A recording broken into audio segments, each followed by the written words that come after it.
Only a bit of a rantier one today because basically every company that I've spoken to in the past week has somehow conspired to completely annoy me, like my dog who's just randomly started making noises in the background. Um, Mainly, the one that pushed me over the edge today was Thomas Cook because, as those of you who watch my videos daily will know, on our flight back from Orlando, they lost our child seat. So we were without one, and it delayed our journey out of the airport and to home by about 2.5 hours while we messed around trying to get one. They told us it'd just be a matter of finding it or figuring out what airport it went to and tracking it down. They told me to email this email address and I'd receive a response within 2 days and blah blah blah. And nothing has happened. It's been a week now. I've emailed back and just not heard a response. I've got no number to follow up on or anything. I'm a bit nervous because my in-laws and my parents both had to spend 25 quid on parking, as did we, when it should have been free because we planned it in a free car park. We've also lost a car seat which works with a specific base and a specific pushchair, which means that the whole set's like nearly 300 quid altogether for the car seat and everything that we got when the baby was born. So we're without that, and we're just kind of going around waiting for these people to get in touch with us, and reading around online they just seem completely incompetent. It seems like the baggage handling company won the deal with Stansted and whatever other companies, and they've just been doing a terrible job. It's all over the news, lost baggage and all sorts, and we seem to just be swept up in it. They've won a contract that they weren't capable of bidding on or succeeding in. Part of my job is bidding on contracts, and it frustrates the hell out of me knowing that somebody has gone, we'll do it for X amount of money, and then they've failed to deliver, and they've not delivered in any way. Because when I have to do them, when I have to write, and I'm not going to get into any kind of secret work stuff, but when I have to write a bloody tender and I have to propose to take on a public contract, I have to make sure we can damn well deliver it, and I have to damn well make sure that we're right. And if we don't do it, then we get a kick up the backside for not, and we never have missed it because it's just an insane thing to do as a company owner. So to say we'll handle the baggage, outsource it to us, and then to just go and have one of the biggest issues in however long it's been, and it's just continuous apparently with them to just keep losing baggage, isn't good enough. I mean, but also, if you are going to be that kind of problem company and you are going to end up causing issues, sorry, the dog's being annoying, then at least hire some more people in, even if they're just minimum wage customer service people, to just answer emails and calls and go, yeah, sorry we screwed up, we're sorting out compensation, or we're going to find it. I'm not even particularly thinking I want money. I'm thinking I want the damn seat back and the parking waived. I mean, they've already taken the parking money. Give it back to us. That's we're good then. Let alone all the other hassle. It's not good enough. And they're not the only company to do my head in this week. My good old friends at Persimmon Homes have been just messing me around again with the whole leasehold freehold thing. I kept chasing this guy saying, where are you? You've not responded to my emails. What's going on? Why aren't you listening to me? Blah, blah, blah, blah, blah. And then suddenly I noticed that one of my emails bounced back undeliverable. So I got in touch with the receptionist and said, does he still work there? And they said, no, he left a couple of weeks back. And I just thought, you absolute... Ugh. So I hunted down his replacement and I rang him, and then I emailed him because he didn't respond. And his first response was he had no idea what I was talking about, and I was just like, oh god, I'm gonna blow a gasket. So I then explained it to him and forwarded him a ton of emails, and he said he'd look into it, and then I sent him a ton more, and then he had the audacity to say that there was nothing in the emails to show that they'd agreed to sell me my freehold at the price we'd agreed, with the permission fees we'd agreed removed. I went insane in response, basically, and just said, no, don't put me through this again, I've had enough, just accept that I'm not paying them, remove them now or else.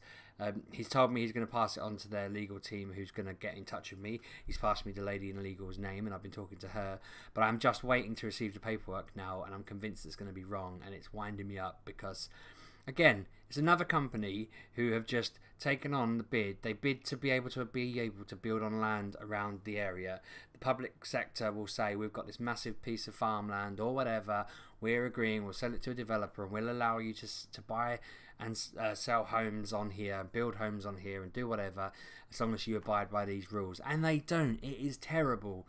I mean, just as a silly example of where I live, there's this pathway that goes past Tesco's that was supposed to be X amount of meters wide. It's supposed to allow for throughput of all sorts of people and buggies and bikes and whatever. And Persimmons have just butchered it completely. And every time they're told they need to fix it, they do the bare minimum to scrape it together. And the stupid thing is, if they just did it right the first time, they probably wouldn't have had to send people out 4 times to try and do it. But they're so thick and they're so penny pinching and they're so badly ran that they're not doing that. And their staff just seem to leave at the drop of a hat. They've got such a high turnover. I've dealt with so many different people at this stupid place, and you think the idiots running it need to just pull their finger out. It's the same with the people who do the baggage at Stansted. They bid on contracts they have no competency to deliver, and nothing's done about it. There's no like ombudsman you can go to who will say you are terrible, you're not allowed to build any more houses, and that's what they should be doing. If you went through a case on Persimmon online whether they should be allowed to build houses anymore, it would be a resounding no. There'd be so much evidence against them being allowed to do it, but they are allowed to do it because, I don't know, they're just friends of all the people who decide these things or something. It's ridiculous. But I'm very frustrated with them because it's like, just, I mean, the house they've fixed all the niggles that they didn't do right the first time. All they need to do now is give me this piece of paper that they lied and cheated about with me on. It's cost them more than the piece of paper's worth now, in all the effort they've had to do, the amount of people I've had to speak to, the amount of time they've had to respond to me, the amount of legal changes they've had to make. They could have done all that up front and saved themselves more money. They're idiots if they think this is an efficient way to do business. And the thing is, they've riled me up so much that I've got all my neighbours involved in it. I've got so many other people that I work with on this now. It is hell for them, or it will be hell for them if they don't sort this out. You know, it's costing them more than it must be worth. They should just give them over. I hate this company so much. I mean, I don't hate Thomas Cook. It was a mistake. I don't hate the baggage company mainly. It was them that dealt with it. I don't hate them. I just feel like they bid for something they couldn't deliver. But I actually hate Persimmons with all my heart. They're such a horrible company. I feel like I've kind of peaked on that one because my next one's just a frustration with the company I bought my car from. TC Harrison's they're a Ford reseller in my area, and I bought my Ford Cougar from them, and the aircon on it broke really early on, basically, in owning the car, and they've had to replace the whole thing, which is fair enough. Things happen, and I'm like, okay. They were annoying as hell about it because they took the car, had it for a day, said they were trying to do it, and then rang me to say they hadn't even started. And then the next day they tried to do it, didn't even start, and then the next day they said they're going to have to bring it back to me and they'll do it in a week or 2. So I took it back and everything, and after ages they finally fixed it and it was working, but it had a weird smell to it. And I'd been meaning to book it in and get it sorted, but I needed my car for lots of different reasons or another. So I finally booked it in last week. And they came today and they picked it up and they drove it off. And they said to me, we'll have it back by 5 and all of this. And I'm certain they did nothing with it today for 2 reasons. Reason number 1 is they rang me and said they couldn't find anything wrong with it. They'd sprayed some deodorizer through it and it'll come out, you know, it'll be fine. Let me know if there's any problems. Secondly, they basically had it back to me by about 2:30, 3, and I'm thinking there's no way you've done that. They come and got it at about 10 or 11 and they've brought it back within a few hours. So I got in it to drive home. Nothing seems any different. They just turned the AC off. When I turned the AC on, it smelled horrible again. So nothing has changed with it. I don't know what they think they've done with it, but they're getting a phone call tomorrow to explain to them that maybe they didn't have the AC on when they tested it. Maybe they just turned the fans on and went, no, it doesn't smell bad at all. But it's the AC that smells weird, and I have explained that a million times.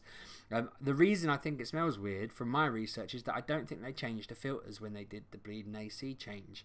And everything points to that. But they won't listen because they're another company who seemed, their sales staff seemed awesome. And the staff that I spoke to, and I'm in there, seem awesome.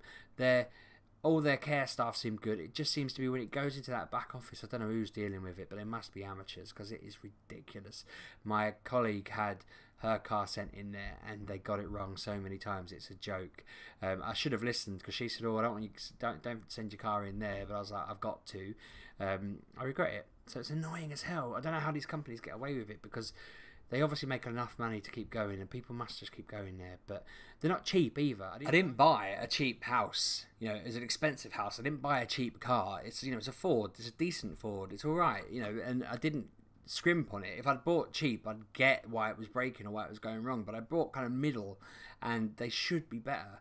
You know, we don't have any control over who does the baggage at Stansted, but we flew Thomas Cook. You think they'd be able to track a damn piece of luggage going from America to the UK. That's like 50% of their job. We're half the things to get here. The baggage is the other half. It's just irritating. And I mean, that sent me off on one. When I got home, I was thinking about all the other companies that do my head in. I mean, at the moment, I got a ridiculous call from Sky the other day asking if I wanted Sky Sports and Sky Movies. And they basically rang me and said, we just wondered if we could go through your account and just check if there's anything you need. Would you be interested in buying Sky Sports or Sky Movies? And I was like, nah, I'm alright. And he went, yeah, that's all I really wanted to know, to be honest with you. Yeah, okay, if you know, it's alright. Thanks for your time. Have a good evening. And I was just like, what the hell?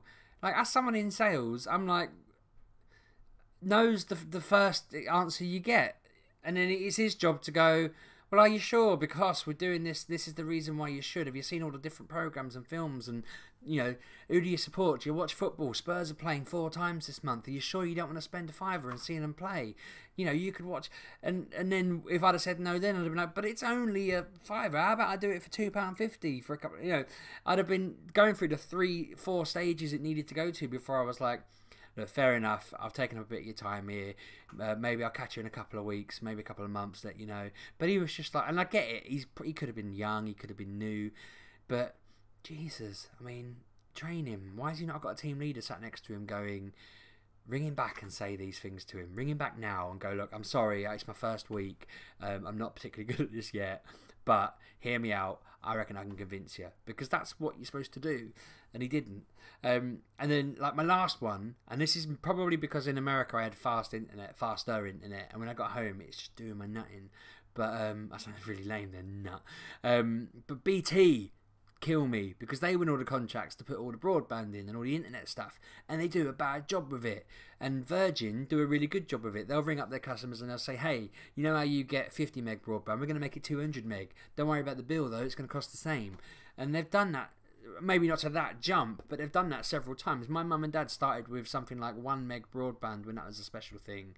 Went to 10 meg, went to 20 meg, went to 50 meg, went to 100 meg, went to 200 meg. And their internet speeds are ridiculous. We've basically been stuck with the turd that BT installed in DP however many centuries ago, before the invention of the phone, apparently.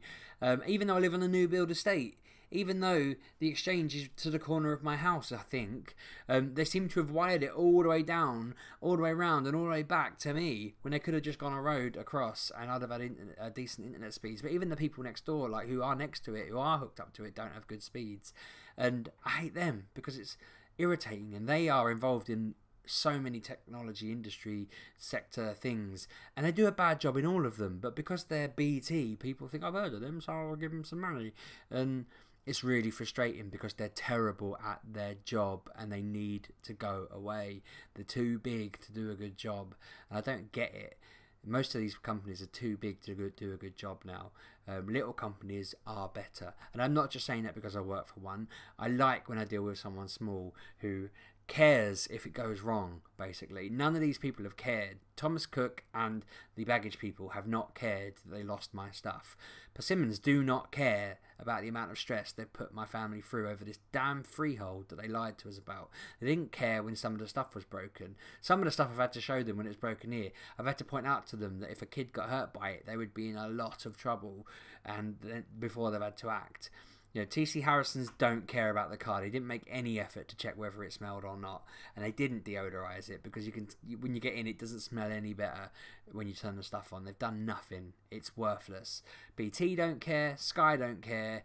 Ugh, they're all terrible. They're all, I mean, TC Harrison's aside, to be fair, because they're just a local thing. It's more Ford with them, but they're all just companies that have us by the throat, and there's nothing I can do about it, really, and it annoys the heck out of me. I wish there was something we could do, but it's not. So if you've got any ideas of what I can do, let me know, but I'm pretty sure there isn't, because I've looked. Sorry for the rant. I needed to get it off my chest. I feel a bit guilty because the dog, Bosco, and Mrs. Sheepdog have all walked in while I've been ranting, and I'm so het up about these topics that I've gone, I'm recording! And got really like, ah! But I just had enough of them, and God help whoever annoys me tomorrow, because I think if a company does, I'm just going to be like, ah. Well, anyway, thanks for watching. Subscribe, like, comment, and all that stuff.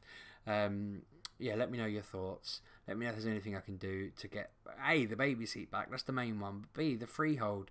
God, I wish I'd got a legal A level and slash degree slash qualification so I could sue the hell out of them. Because there's nothing I can do. I can't afford to take them to court on anything. I just need to buy it. But help. Thanks for watching, and I'll see you tomorrow.